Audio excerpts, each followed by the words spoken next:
My daughter-in-law mocked me while I was renting. You're going to die poor and alone. When I bought a villa for myself, my son showed up saying, "This is great. My wife will love raising our children here." I smiled and simply made one call. "I'm glad to have you here. Follow my story until the end and comment from what city you're watching so I know how far it has reached. My name is Clara, and at 66 years old, I thought I had seen every kind of cruelty life could offer. I was wrong. The invitation for Edward's birthday dinner arrived on cream-colored cardstock, the kind Brittany always insisted on for everything. Join us for an intimate family celebration. It read in her perfect, overly manicured script. I should have been suspicious. Nothing Brittany ever organized was truly for the family. I spent the afternoon getting ready, choosing my best dress from the few I kept since Arthur's funeral 3 years ago, the navy blue one with small pearl buttons that he always adored. I even indulged in a trip to the salon downtown to have my silver hair styled. It was a foolish expense, considering my tight budget, but it was my son's 38th birthday. Some occasions deserve the effort. The restaurant Brittany chose was one of those places that screamed money from every corner. Crystal chandeliers, white tablecloths so starched they could cut paper, and waiters who moved as if they were dancing between tables where a single dinner cost more than my entire month's food budget. I clutched my small handbag tightly as the hostess led me to their table. Edward stood to greet me, and for an instant, I saw flashes of the little boy who used to run into my arms after school. "Happy birthday, my love," I said, hugging him. He felt stiffer than I remembered, colder. Brittany had trained him well. "Thanks for coming, Mom." His smile seemed sincere, but there was something distant in his eyes. Brittany sat next to him, her blonde hair swept into an elaborate updo, wearing a dress that probably cost more than my monthly rent. She offered me a forced smile that didn't reach her eyes. "Clara, you look so nice." Presentable. The word hung in the air like a slap. Presentable. Not beautiful, not elegant, not even nice. Presentable. As if I were a charity case, she was graciously allowing to sit at her table. The evening started smoothly enough. Edward talked about his promotion at the law firm. Brittany mentioned their upcoming vacation to Italy, and I listened, nodded at the right moments, trying to contribute when I could. But everything I said seemed to amuse Brittany in a way that tied a knot in my chest. When the waiter brought the wine list, Brittany made a grand show of ordering the most expensive bottle. "We'll have the Chateau Margaux," she announced, then looked at me with feigned concern. "Oh, but maybe we should get something more affordable. I know things have been tight since you moved into that little apartment." My cheeks burned. Yes, I was living in a modest rental now. After Arthur died, the big house felt too empty, too full of memories. But the way she said it made it sound like I was living in squalor. "The wine sounds lovely," I managed to say, my voice firm despite the humiliation rising in my throat. The dinner conversation continued, but I noticed how Brittany steered every topic back to money, success, and how well they were living. When I mentioned that I was volunteering at the community center, she laughed, actually laughed. "Oh, Clara, that's so sweet, playing bingo with the other lonely old ladies. How fulfilling that must be for you." Edward said nothing. He just cut his steak and avoided my eyes. The breaking point came when Brittany got up to use the restroom. I thought maybe I could connect with my son, talk to him like we used to before she came into his life. But when I reached out to touch his hand, he pulled it away. "Mom, about your living situation," he began, his voice awkward. "What about it?" "Well, Brittany and I have been talking. We're worried about you living alone in that neighborhood. Maybe it's time to consider other options." "Other options?" Those words chilled my blood. What kind of options? Before he could answer, Brittany returned to the table with a satisfied smile. "Oh, good. You're talking about Clara's future. I was just telling Edward how worried we are." She leaned forward, her voice syrupy with fake concern. "Honey, you're not getting any younger. You live alone. You're barely scraping by. It's just not sustainable. There are some very nice assisted living facilities that are quite affordable." The room spun. Assisted living. They wanted to put me away.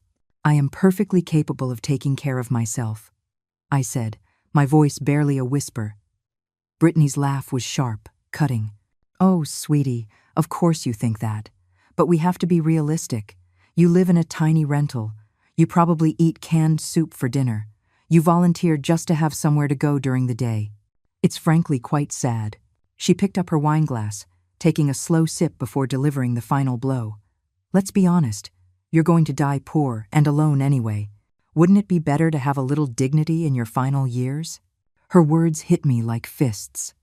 Die poor and alone. The casual cruelty of it. The way she smiled as she said it, as if she were discussing the weather.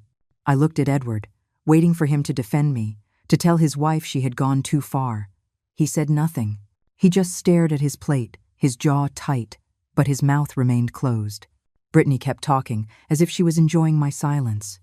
We're just thinking of what's best for you. Edward is working so hard, and we're planning to start a family soon. We can't be responsible for you, too. Responsible for me. As if I were a burden they had generously carried, instead of the woman who raised Edward alone after his father abandoned us. The one who worked double shifts to put him through college. The one who celebrated every achievement and comforted him through every failure. I stood up slowly, my legs trembling. "Excuse me," I whispered.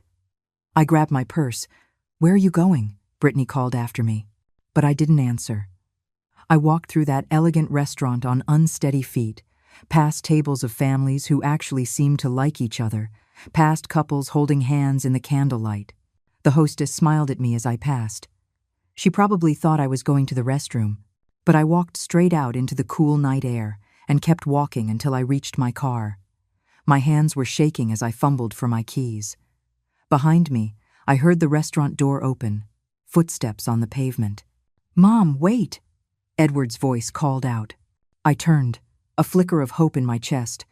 Maybe he was coming to apologize, to tell me Brittany had gone too far. You can't just leave like that. Brittany feels terrible about what she said. I looked at my son, this man I had raised, searching for any sign of the boy who used to stand up to bullies for me at school. Does she really? Of course she does. She was just trying to help. We both are. There it was. Even now, he was taking her side, justifying her cruelty. And in that moment, I understood with painful clarity that I had already lost my son. Brittany had won completely. "Tell her not to worry about me," I said quietly as I got into my car. "I'm going to be just fine." As I drove away, I saw them in the rearview mirror, Edward and Brittany standing together on the sidewalk, probably already discussing how dramatic I was being, how irrational my behavior was. That night, alone in my small apartment, I sat in Arthur's old armchair and cried until I had no tears left. But in the midst of the pain and humiliation, something else began to sprout. Something harder, firmer. They thought they knew me. They thought I was just a sad, poor old woman, dependent on their obligatory charity. They were so wrong. The morning after Edward's birthday dinner, I woke up with a clarity I hadn't felt in years.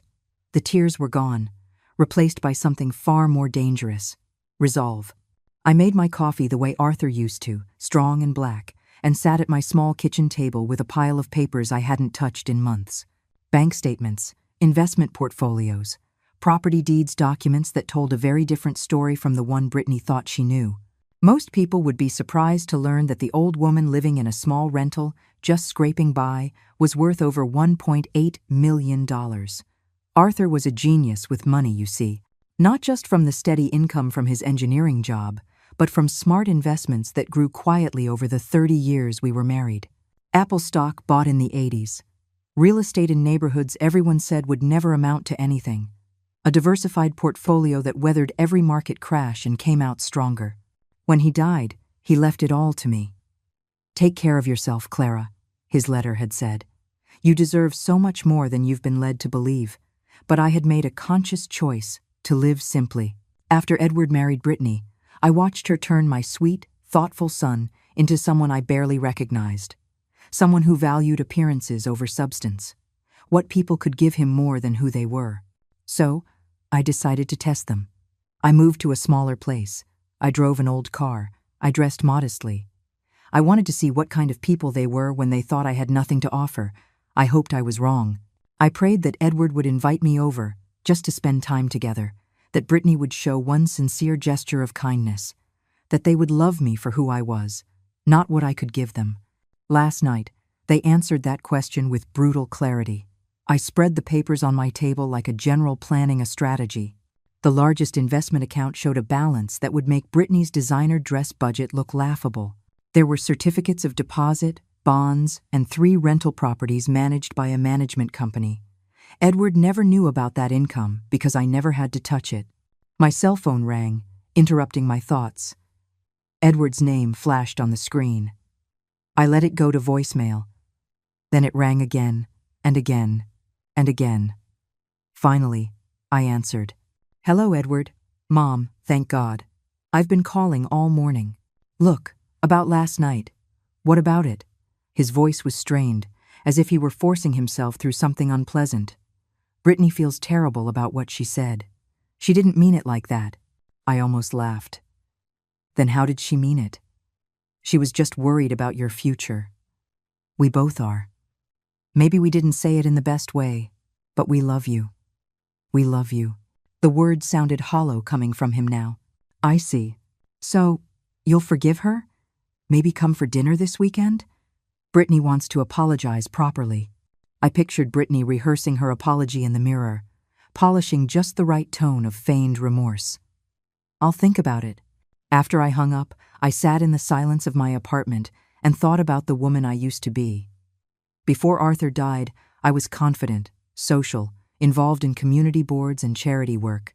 I hosted dinner parties and traveled with friends. But grief had shrunk me. It had made me withdraw. Brittany's cruelty the night before had awakened something I had forgotten I possessed. The strength that saw me through raising Edward alone when his father left us. The determination that helped me build a career when women of my generation were expected to stay home. I picked up the phone and called my lawyer, Catherine Pierce. We had worked together when Arthur passed, and she had handled everything related to my finances since. "Clara, so good to hear from you. How are you?" "It's complicated," I said. "I need to make some changes to my will." "Of course. What kind of changes?" I took a deep breath, thinking of Edward's silence the night before. His inability to defend me from his wife's cruelty. I want to remove my son as a beneficiary. Catherine's pause was brief but meaningful. "That's a strong decision. May I ask why?" "Let's just say I discovered some things about his character that concern me." "All right. Who would you like to designate instead?" I'd been thinking about it all morning. There was an organization Arthur and I had supported for years.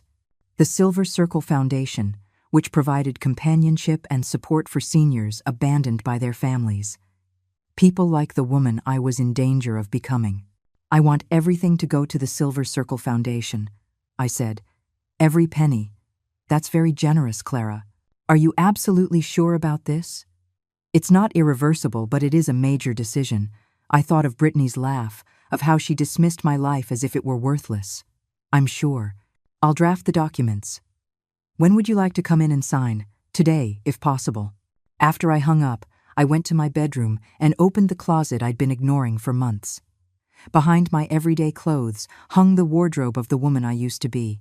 Designer suits from my working days, elegant gowns from charity galas, jewelry Arthur gave me on anniversaries and birthdays. I pulled out a black Chanel suit I had bought years ago and tried it on in front of the mirror. It still fit perfectly. "You've been hiding your light under a bushel," as my grandmother used to say. And for what? To protect the feelings of people who clearly didn't care about mine? That was over. I spent the afternoon at Catherine's office, signing documents that would ensure my money went to people who would truly value it. On the way home, I stopped at the salon where I'd had my hair done the day before. Mrs. Quintero, the stylist Jenna, greeted me with surprise. "Back so soon?" "I want to make a change," I told her.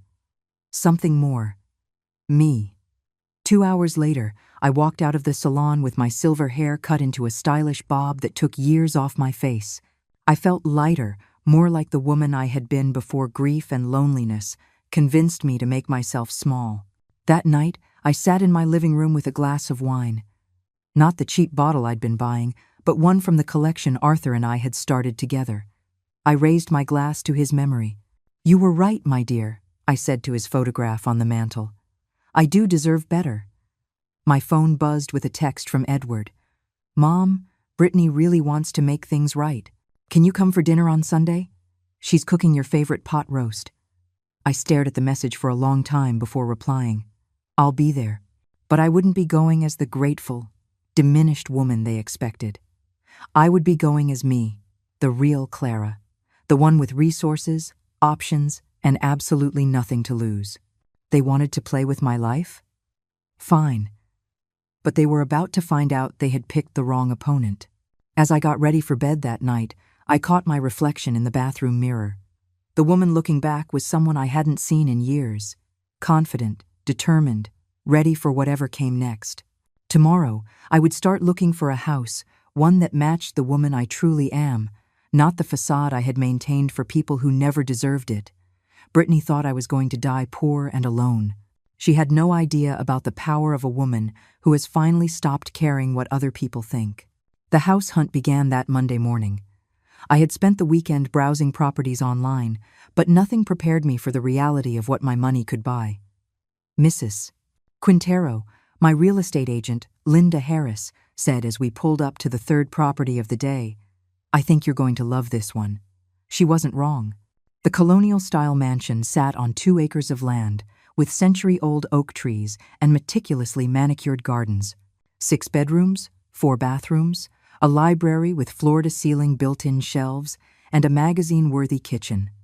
The asking price was $780,000. A fortune to most, but perfectly manageable for me. "It's beautiful," I murmured, running my fingers over the marble countertops in the kitchen. Through the picture window, I could see a garden that would be spectacular in the spring. And beyond that, a small pond with a wooden bridge. The previous owners were an elderly couple who took immaculate care of it, Linda explained. They moved to Florida last month. All the major systems have been updated. And that library, I understand you're an avid reader. I nodded, already picturing myself in that room with leather armchairs and a fireplace, surrounded by books instead of the silence of my small apartment. This was what Arthur would have wanted for me. This was the life I deserved. "I'll take it," I said. Linda blinked. "Don't you want to see the upstairs? Or discuss an offer? We could probably negotiate." "The full price," I interrupted. "Cash sale.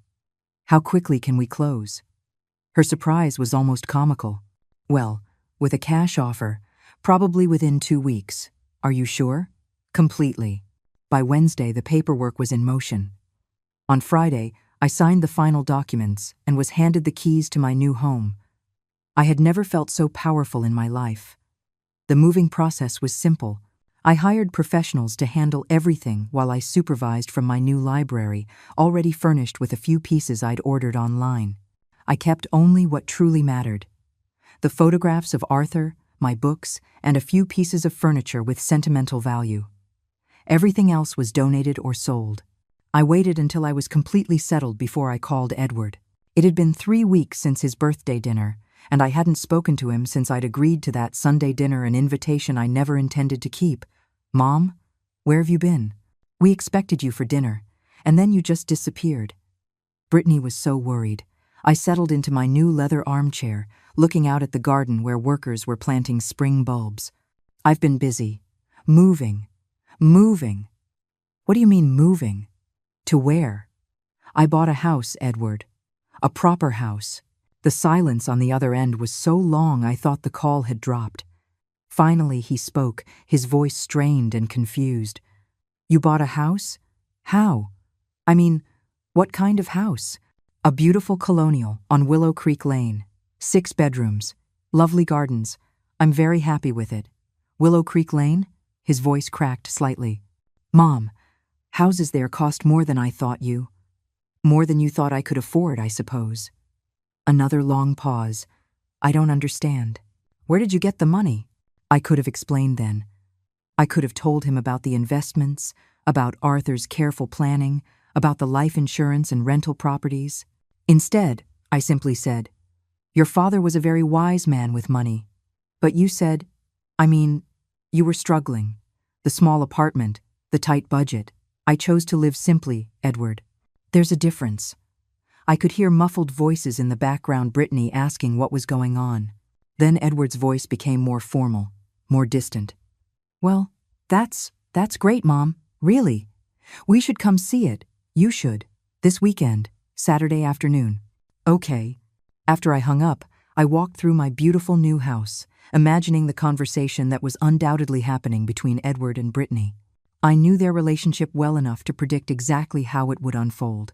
Saturday arrived with perfect autumn weather. I spent the morning arranging fresh flowers in the foyer and setting out coffee and pastries, even though I suspected this visit wouldn't remain social for long. Edward's BMW pulled into my driveway at exactly 2 o'clock in the afternoon. From the window, I watched them sit in the car for several minutes, Brittany talking animatedly while Edward kept his hands clenched on the steering wheel. Finally, they emerged. Brittany was dressed to impress in a designer cream-colored suit that I recognized as one she wore to make a good impression on wealthy neighbors. She wore the expression she reserved for people she considered important, a bright, calculating smile with eyes that missed no detail. I opened the door before they could ring. Edward, Brittany, welcome. Mom. Edward hugged me, but I could feel the tension in his shoulders. This is... wow, it's incredible. Brittany swept past him, her eyes already scanning everything visible from the entryway. Clara, what a surprise. This is quite substantial. Thank you. Would you like a tour? What followed was 30 minutes of barely disguised appraisal.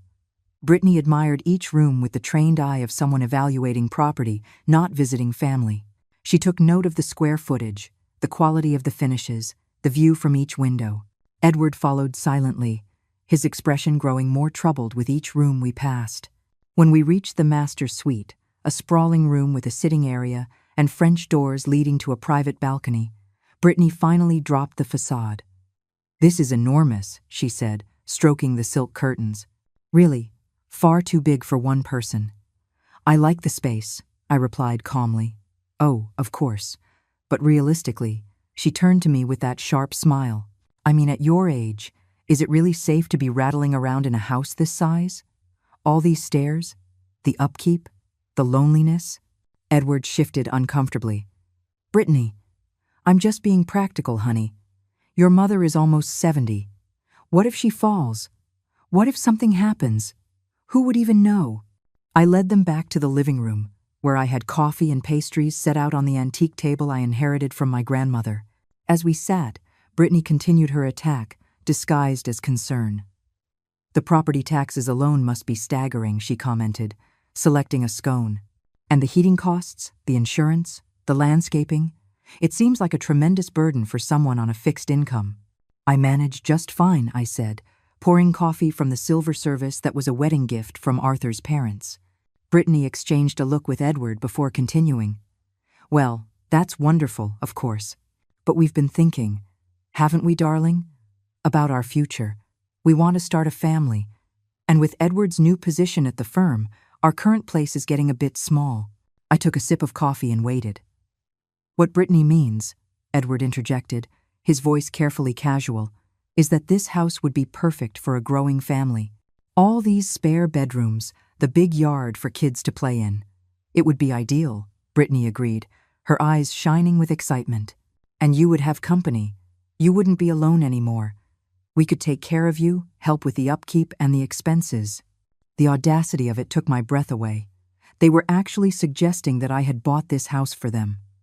That all my planning, my years of financial discipline, my independence, it was all for their benefit.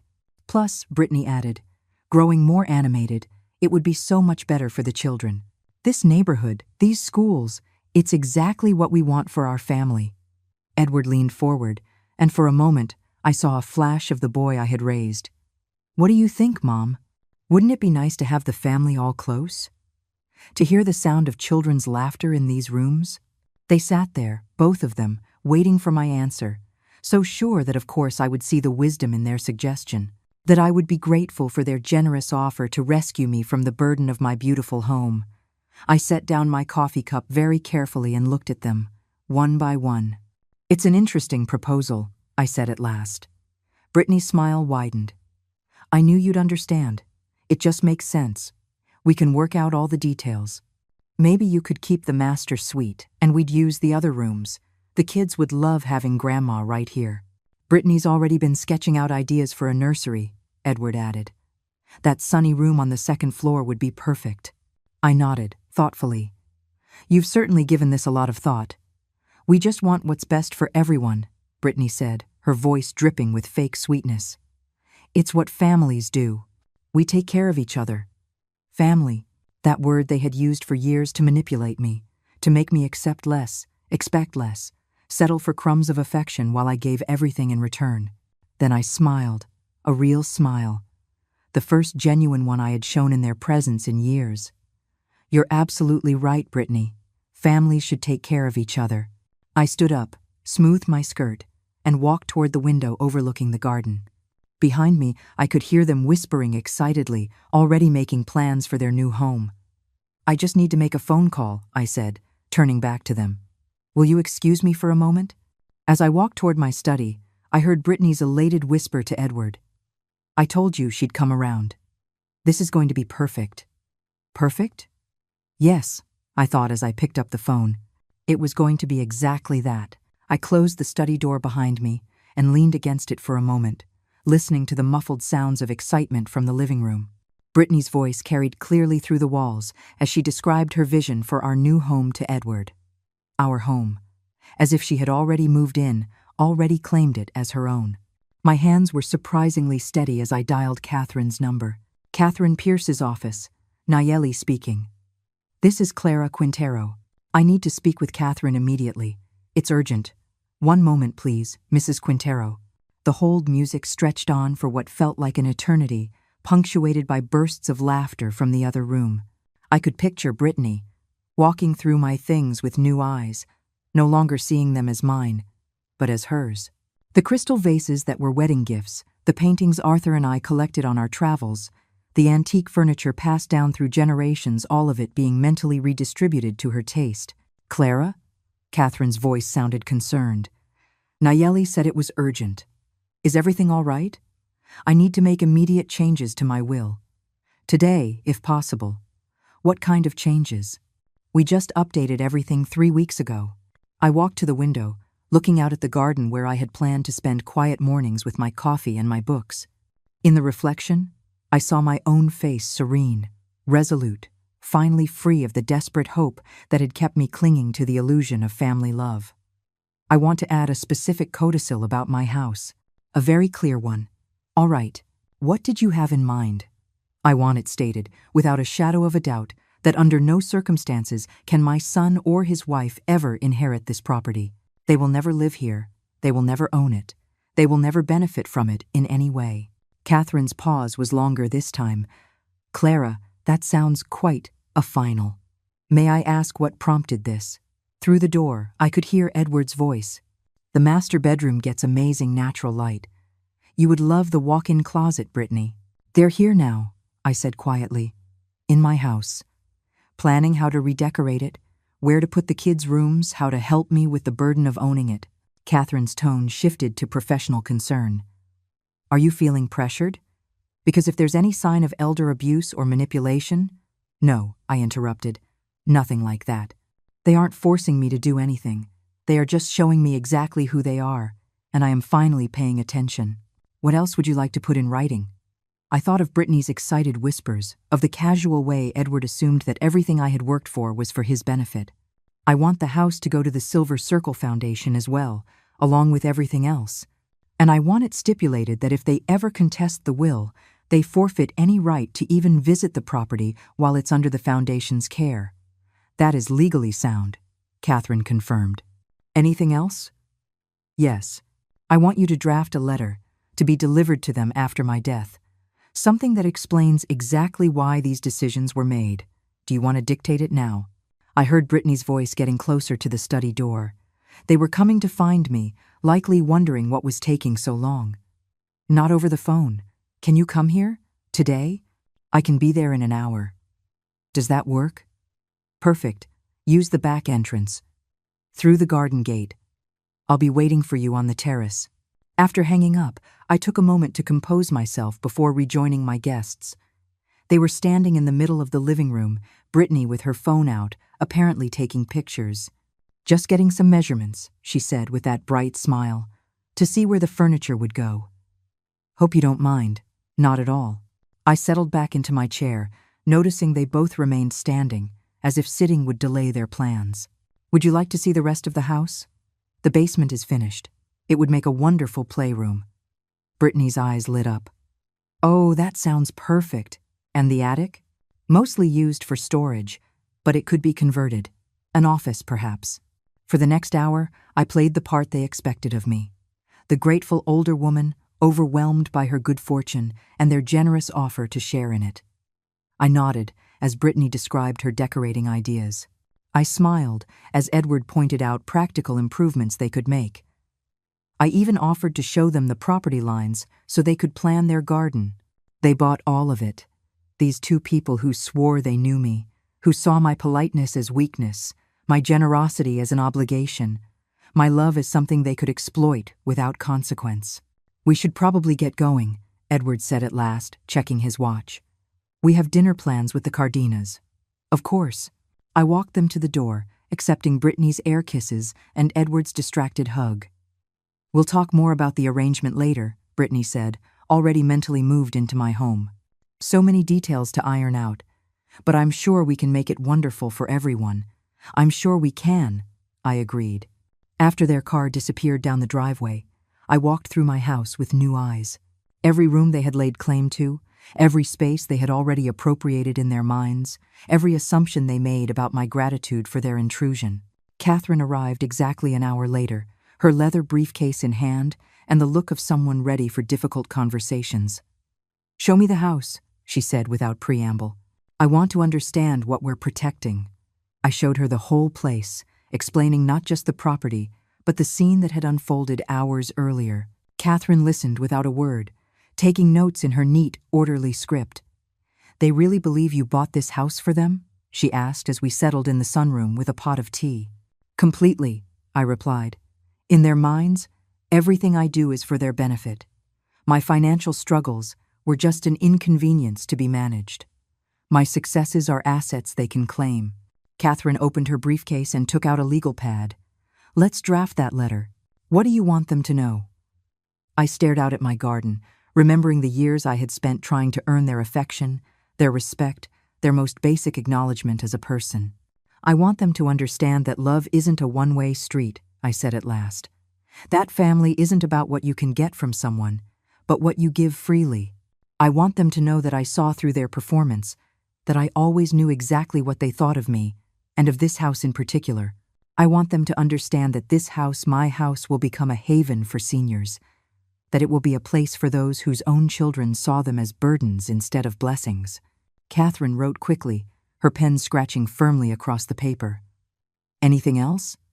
I want them to know that I had a choice, I said, that right up until today, I could have decided differently, but they made it impossible.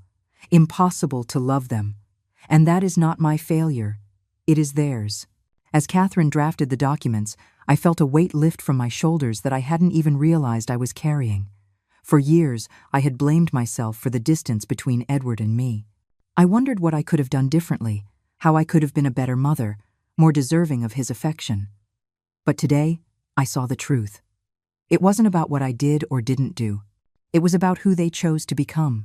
People who only saw others in terms of their usefulness, who confused manipulation with love, who believed they were entitled to whatever they could take. Done, Catherine said, looking up from her papers. How does this sound? She read the letter aloud, and I nodded at every sentence. It was clear, honest, and final. It left no room for misunderstanding. It offered no space for them to rewrite history to their own convenience. Perfect, I said. When can you have the will updated? I'll have everything ready for you to sign on Monday. Are you absolutely sure about this, Clara? Once these documents are signed and notarized, they will be very difficult to change. I thought of Brittany's excited whispers, of the casual way Edward assumed this house was his by right. I thought of the years they treated me like an inconvenience, a burden, a source of guilt and obligation instead of love. I have never been more sure of anything in my life. After Catherine left, I walked through my house one more time. I no longer saw it as the trophy Brittany thought she had won, but as my sanctuary, my choice, my independence made of brick and mortar and rooms full of peace. Tomorrow, Edward would likely call to talk about their move-in date. Brittany would probably already be looking at furniture and making remodeling lists. They would plan their future in my space, with my money, using my generosity against me one last time. They had no idea that with every assumption, with every arrogant expectation, with every time they disregarded my autonomy, they were forfeiting any claim to my affection, my money, or my beautiful house. In 3 days, the new will would be signed. In 3 days, their future would be entirely their own. But without my house, without my money, and without the slightest hope of ever claiming anything. The thought should have made me sad. Instead, as I watched the sunset paint my garden in shades of gold and amber, the only thing I felt was a deep and serene satisfaction. They had made their choice, and now I had made mine. The call came at 7 o'clock in the morning, 3 days after I signed the new will. I was in my kitchen, enjoying my first cup of coffee while watching the little birds gather at the feeder I'd set up by the window. The caller ID showed Edward's number, and something about the urgency of the hour told me this wasn't a social call. "Mom, we need to talk. Right now. No greeting, no pleasantries." His voice had an edge to it I hadn't heard since he was a teenager, and I'd caught him in a lie. "Good morning to you too, Edward. What's so urgent? Don't play dumb. I know what you did." I set my cup down carefully, even as my heart began to race. "What exactly do you think I did?" "The will, Mom. Catherine Pierce's office called yesterday. Something about updated documents and needing to confirm the property address." Catherine had warned me that such calls were standard procedure, but I had hoped we'd have more time before everything came to light. Still, I felt strangely calm as I braced for what came next. "I see. And what did they tell you?" "Nothing directly. But when I pushed them on why they needed our property details, they said it wasn't relevant, since we weren't beneficiaries." "We're not beneficiaries, Mom." The accusation hung between us. I could hear Brittany's voice in the background, sharp and demanding, though I couldn't make out the words. "Do you want to come talk about it?" I asked. "We're on our way." Click. They hung up. I looked around my quiet kitchen, knowing it might be the last moment of peace I'd have for a long time. Then I went upstairs to get properly dressed for the difficult day ahead. They arrived in under 20 minutes, which meant they had been calling from the car. Brittany's face was flushed with rage when I opened the door, and Edward looked like he hadn't slept. "Get inside." "Now," Brittany demanded, pushing past me into the foyer. I followed them into the living room, where they stood like prosecutors about to deliver an indictment. "How could you do this to us?" Brittany's voice was shrill, all pretense of civility gone. "After everything we did for you. After all our plans." "What plans?" I interrupted calmly. "Don't play innocent," Edward snapped. "You led us to believe we were going to live here. You encouraged us to plan the kids' future, our life." I sat in my favorite armchair, the one facing the garden. I did no such thing. I listened while you made assumptions. "Assumptions?" Brittany's laugh was bitter. "You showed us the house as if we already lived here. You talked about the kids' rooms, about having the family close. I was being polite. You were guests in my home." "Guests?" Edward's voice broke. "I'm your son." "Yes, you are. And I am your mother. But that doesn't make my house your house, or my money your money." Brittany began to pace, her designer heels clicking angrily on the hardwood floor. "This is insane. You're almost 70 years old, living alone in a house that's way too big for you. We offered to help, to take care of you, and this is how you repay us?" "She's yelling," she cried, "clinging to this property like it's the only thing you have, lying to us, letting us plan our lives around something you never intended to give us." I looked at Edward, who was staring at the floor, his fists clenched. "Is that how you see it too? That I lied to you?" He looked up, and for an instant, I saw something in his eyes that might have been pain. "Mom, we need this house. My promotion comes with certain expectations, social obligations. And Brittany's pregnant." Pregnant. The word escaped me before I could stop it. Brittany's hand went to her flat stomach, her expression shifting from anger to self-righteousness. 3 months. We were going to tell you when we moved in. Make it a celebration. A grandchild. Another grandchild I would probably never know. Never hold. Never be allowed to love. The thought should have broken my heart. Instead, it hardened my resolve. "Congratulations," I said simply. "Congratulations?" Brittany looked at me, incredulous. "That's it? Your son is having a baby, and all you can say is congratulations? What do you want me to say? That you're sorry? That you're going to fix this? That you're going to put us back in the will, where we belong?" "Where you belong," I repeated. "And where exactly do you think that is?" Edward stepped forward, using the same persuasive tone he used in court. "Mom, let's be reasonable. You don't need a house this size. The upkeep alone must be overwhelming. And with the baby on the way, we really need more space. Then buy a bigger house." "With what money?" Brittany shrieked. "Do you know how much houses in a decent neighborhood cost? Do you know how much private schools cost? Do you know what it takes to give a child the life they deserve?" "The life your child deserves," I corrected. "Your responsibility. Not mine." Brittany's face went white with rage. "You're a selfish, bitter old woman. No wonder your husband left you to raise Edward alone. No wonder your own son can barely stand you." The words hit me like slaps, but I didn't flinch. "Arthur didn't leave me, Brittany. He died. And if Edward can barely stand me, why would you want to live in my house?" "Because it's not your house," she screamed. "Not really. Edward is your only son, your only family. Everything you have should automatically go to him. That's how families work." "Really?" I stood up and walked to the mantel, where a picture of Arthur sat next to photos of Edward as a boy. "Tell me, Brittany, in your family, did your parents work double shifts to pay for your college? Did they give up their own comforts to give you opportunities? That's different. That's what parents are supposed to do. And what are children supposed to do?" She hesitated for a moment, caught off guard by the question. Edward answered for her. "Children are supposed to be grateful. They're supposed to take care of their parents when they get old." "Take care of them," I repeated. "Not take from them. Not treat them like nuisances to be managed or properties to be claimed." "We never treated you like a nuisance," Edward protested. I turned to face him fully. "Really? Then why did Brittany suggest I move into a home? Why did she say I was going to die poor and alone? Why did you stand there in silence while she said it?" His face flushed. "She was just worried about your safety." "No. She was worried about her own convenience. She didn't want to have to deal with an aging mother-in-law who might become a burden." Brittany stopped her pacing and glared at me with pure hatred. "You're twisting everything. We offered to let you stay here, to take care of you. You offered to let me stay in my own house while you took it over. You offered to manage my life because you decided I wasn't capable of doing it myself."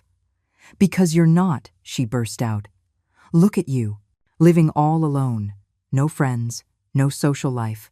Nothing to do but sit in this huge house and feel sorry for yourself. We were trying to help you by taking it off your hands, by giving your life some purpose, by letting you be part of something bigger than your own pathetic existence."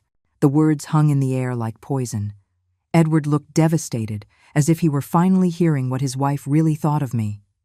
"Brittany," he said quietly, "that's enough." "No, it's not enough." She spun on him. "Your mother is being deliberately cruel. She's punishing us for trying to build a life, for wanting better for our child. She's a jealous, vindictive old woman who can't stand to see anyone else happy." I walked to my desk and pulled out a folder I had prepared that morning. Inside were copies of the new will, along with the letter Catherine had helped me draft. "Since you're so interested in my will," I said, handing the folder to Edward, "you might as well know the whole truth." He opened it with trembling hands, Brittany reading over his shoulder. I watched their faces change as they absorbed the contents from confusion to disbelief, from disbelief to horror, and from horror to rage. "You left everything to a foundation?" Edward's voice was a bare whisper. "To the Silver Circle Foundation? Yes. They help seniors who have been abandoned by their families." "Abandoned?" Brittany's voice was now menacing. "We never abandoned you." "Oh no? When was the last time either of you called just to talk? When was the last time you invited me somewhere without expecting something in return? When was the last time you treated me like someone you loved, and not a chore you resented?" Edward was still staring at the papers. The house, the investments, everything, all of it. Brittany snatched the documents from his hands, scanning them desperately. This can't be legal. You can't just cut out your only son. There are laws. There are laws about elder abuse, I said calmly. There are laws about coercion and manipulation. But there is no law that requires me to leave my money to people who treat me with contempt. We'll contest this, she snarled. We'll fight it in court. I smiled then, the first real smile since they had arrived. Read the last page, Brittany. The part about what happens if you contest the will. Her eyes flew to the document, and I watched the color drain from her face as she read the clause Catherine had insisted on including. If you contest the will, I said, my voice serene, you forfeit any right to even visit this property after it becomes a care facility for abandoned seniors. By law, you will never be able to set foot here again. You can't do this, Edward said, his voice cracking. I'm your son, yes you are, and I am your mother. But being family doesn't entitle you to my life, or my money, or my house. And it certainly doesn't give you the right to treat me like a burden while you wait to inherit my assets. Brittany threw the papers on the floor, her face a mask of fury. You're going to regret this. When you're dying alone in this house, when you have no one to take care of you, you're going to remember this moment, and you're going to wish you had been different. I looked at her, really looked at her, and I didn't see the beautiful, put-together woman who had stolen my son's affection, but a small, greedy person whose entire worth was dependent on what she could get from others. I won't die alone, Brittany. I will be surrounded by people who have learned, as I have, that blood doesn't make a family. Love does, respect does. And you haven't shown me either of those in years. They left then, Edward gathering the scattered papers while Brittany stormed out the door. At the threshold, he turned one last time. Mom, please, there has to be a way to fix this. I looked at my son, at this man I had raised, loved, sacrificed for, and I felt nothing but a deep sadness for what he had become. There was always a way to fix this, Edward. You just never bothered to try. When the door closed behind them, I stood in the foyer, listening to their car start, listening to them drive out of my life for what I knew would be the last time. Then I walked to my kitchen, poured myself a fresh cup of coffee, and sat down to enjoy the quietest morning I had had in years. 6 months passed before I heard from them again. 6 months of the most serene and fulfilling life I had lived since Arthur died. I threw myself into activities I had forgotten I enjoyed. Hosting book clubs in my library, volunteering at the community center, taking painting classes at the local studio. My house had become what it was always meant to be, a home, not a monument to loneliness. The call came on a spring Tuesday morning. I was in the garden, planting roses I had ordered from a catalog, when the phone rang from inside the house. I almost didn't answer it, but something about the insistent ringing made me wipe my hands on my gardening apron and go inside. Hello, Mom. Edward's voice sounded smaller than I remembered, with a timidity that reminded me of the boy he once was. Hello, Edward. I was wondering if we could talk. In person. I looked out at my garden, at the roses waiting to be planted, at the life I had built without them. About what? About us. About what happened.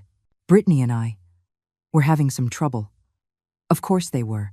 I had wondered how long it would take for the cracks to appear once they realized my money wasn't going to be there to solve their problems. I'm sorry to hear that. Can I come over? Just me. Brittany. She doesn't want me to contact you. Despite everything, he was still my son. Despite the pain, the disappointment, some part of me had been waiting for this call. All right. This afternoon. Thank you, Mom. Really, thank you. He arrived at 2 o'clock, driving the same BMW but looking somehow diminished. The confident lawyer who had stood in my living room 6 months ago demanding his inheritance had been replaced by a man who looked tired, uncertain, and older than his 38 years. I met him at the door, noticing how his eyes swept over the changes I had made. The foyer now held a small table with fresh flowers from my garden. The walls were filled with family photos not just of him, but of Arthur's relatives, of friends I had reconnected with, of the women from my book club who had become like daughters to me. The house looks different, he said. It looks lived in, I replied. Would you like some coffee? We sat in the sunroom, the place where I had plotted his disinheritance with Catherine. It was now furnished with comfortable wicker chairs and plants that thrived in the afternoon light. An easel stood in one corner, holding my latest painting, a landscape of the view from my bedroom window. "You're painting again?" he asked, nodding toward the easel. "I've always painted, Edward.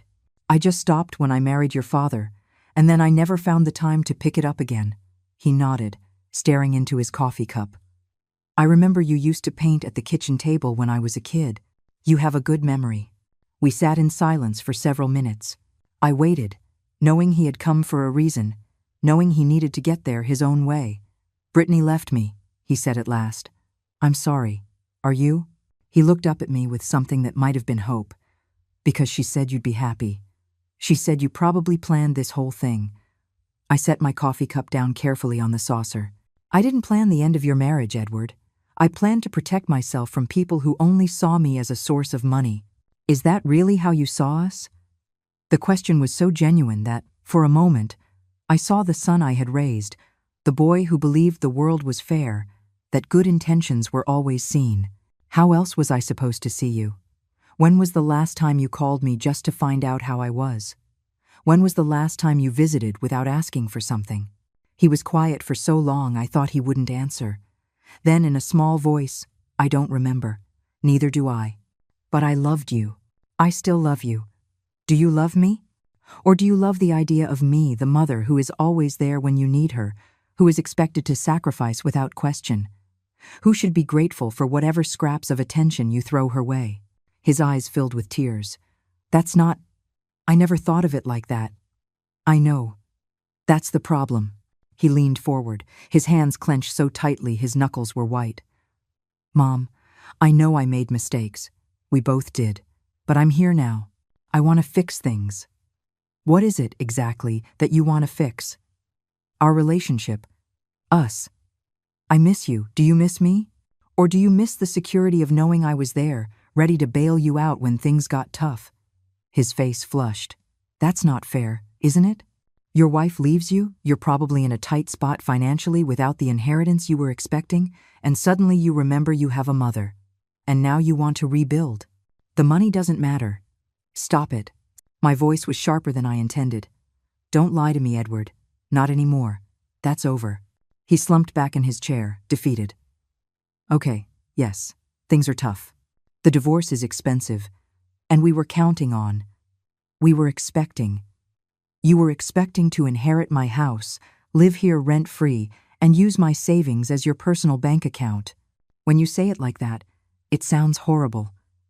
Because it was horrible. You and Brittany treated me like a resource to be managed, not a person to be loved. But I did love you," he insisted. "I still do." I studied his face, searching for the signs of manipulation I had grown so accustomed to, but I saw something I didn't expect: genuine remorse. "Tell me about the divorce," I said. When she realized the money wasn't coming, she changed. Started talking about finding someone with better prospects, with a family that had more to offer.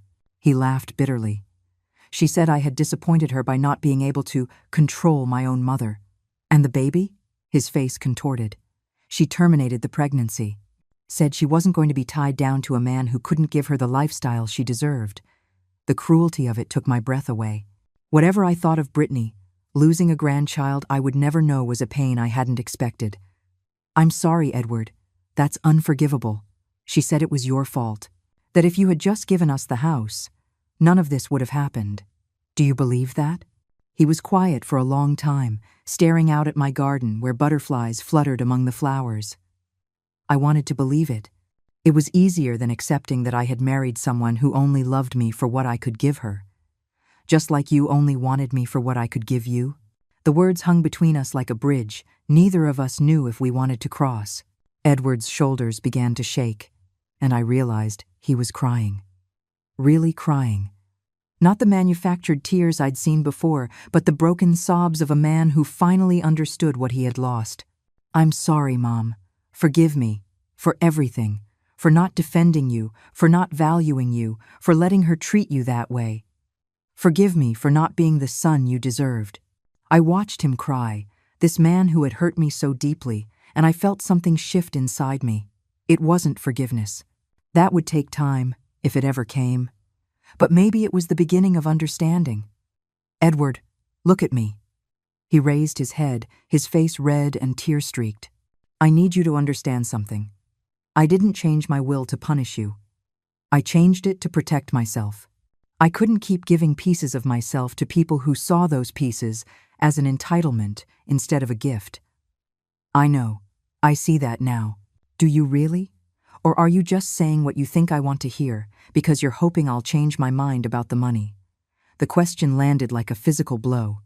I don't know. I want to say the money doesn't matter, but I can't honestly say that losing it wasn't what brought me here. His honesty surprised me. "At least you're being honest." "I'm trying. I'm trying to figure out how to be the person you raised me to be, and not the person I became." I poured him some more coffee as I thought. "And what does that look like?" "I don't know. Maybe learning to live with less. Figuring out how to be alone without feeling sorry for myself. Calling you just to talk, not because I need something. And if I told you right now that the will is not going to change, that you will never get this house or my money, then what?" He was silent for a very long time. "Then I guess I would have to learn to live with that. And maybe I would ask if I could still come visit sometimes. Not to convince you of anything, but just to spend time with you." "Why?" "Because you're my mother. Because I love you. Even if I haven't shown it the way I should have. Because I don't want to lose you completely." I looked at this man, my son, my greatest pride and my deepest disappointment, and I felt something I hadn't experienced in years.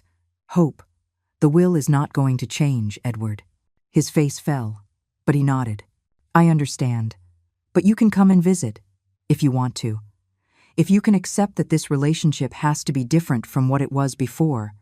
Different how? As equals. With no more expectation that I exist for your convenience. With no more assumption that my love is a given. With no more taking without giving anything in return. I'd like to try. I know it won't be easy. Trust is earned, not inherited. I understand that." I stood up and walked to the window, looking at my rose bushes, which I had finally planted and were beginning to bloom. "There's something else you should know. The Silver Circle Foundation. They have plans to use this house as a residence in a few years, when I'm no longer able to live here alone. And you're okay with that? I'm looking forward to it. I want to be surrounded by people who understand what it's like to be cast aside by family, and who have learned to build true bonds through friendship. Will there be room for family who want to make things right?" I turned back to him, and I no longer saw the arrogant man who demanded his inheritance, but the insecure boy who had once depended on me for everything. "I suppose that will depend on the family, won't it?" He smiled then, a genuine smile that reminded me why I had loved him so fiercely for so many years. "Can I help you in the garden? I remember you used to let me plant things when I was a kid. I'd like to do that again." As we walked out into the yard together, I felt lighter than I had in decades. The money would still go to charity. The house would still become a haven for people like me. But maybe, just maybe, it would also become a place where a mother and son could learn to love each other again, not out of obligation or expectation, but by choice. It was more than I had dared to hope for, and exactly what I had found the courage to demand. A love that was earned, or nothing at all. In the end, I got both. The story we tell is fictional, but it is based on certain real events. The names and places have been changed to protect the identity of those involved. We don't tell this story to judge, but in the hope that someone will listen and stop to think. How many mothers are suffering in silence inside their own homes? I am truly curious. If it were you, in my place, what would you do? Would you choose to stay quiet to keep the peace, or would you dare to confront it all to get your voice back? I want to know what you think, because every story is a candle that can light someone else's path. God always blesses, and I firmly believe that courage leads us to better days. Meanwhile, on the final screen, I am leaving you two of the channel's most beloved stories. I assure you they will surprise you. Thank you for staying until here.